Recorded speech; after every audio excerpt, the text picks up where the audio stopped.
Section 2, Nuclear Oceans, 1946-1963.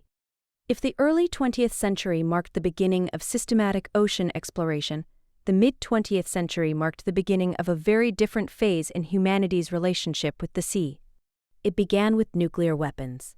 In the years immediately following World War II, several nuclear powers began testing atomic devices in a variety of environments: deserts, remote islands, the atmosphere, and the ocean.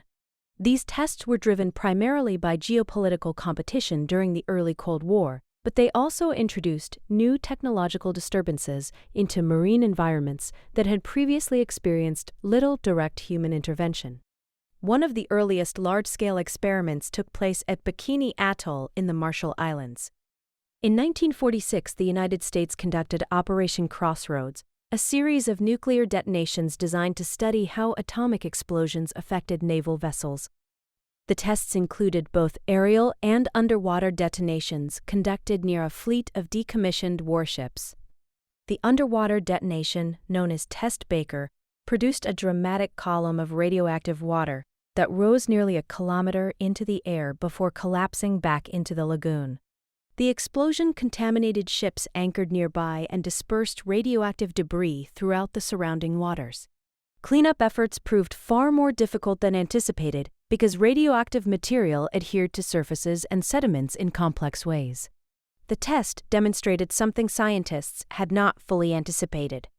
Nuclear detonations in marine environments could produce long-lasting contamination that spread through water, sediments, and biological systems. Over the following decade, additional nuclear tests were conducted across several ocean regions, particularly in the Pacific. Between 1946 and 1958, the United States alone conducted 67 nuclear tests in the Marshall Islands, including the powerful thermonuclear detonations of Operation Castle. Other nations followed similar paths. The Soviet Union conducted nuclear tests in Arctic and marine environments, including underwater detonations in the Novaya Zemlya region. France later carried out nuclear testing in the Pacific beginning in the 1960s at Mururoa Atoll. Although these tests were undertaken for military purposes, they had an unavoidable secondary consequence. They introduced large quantities of radioactive materials into marine ecosystems. Radioactive fallout and ocean circulation. Radioactive particles released during nuclear detonations do not remain confined to the location of the explosion. Atmospheric currents can transport fallout across entire hemispheres, while ocean currents redistribute contaminants through marine circulation systems.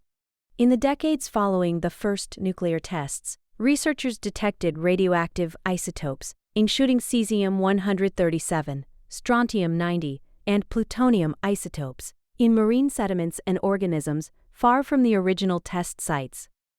Because the ocean functions as a massive mixing system, materials introduced in one location can eventually disperse across entire ocean basins. The long-term ecological effects of these releases remain the subject of ongoing research. Some isotopes decay relatively quickly, while others persist for decades or longer. Marine organisms can incorporate certain radioactive materials into biological tissues, allowing them to move through food webs. These processes illustrate how interconnected marine systems can be. The ocean is not a series of isolated basins. It is a globally circulating fluid system linking distant ecosystems through currents that operate on timescales ranging from years to centuries.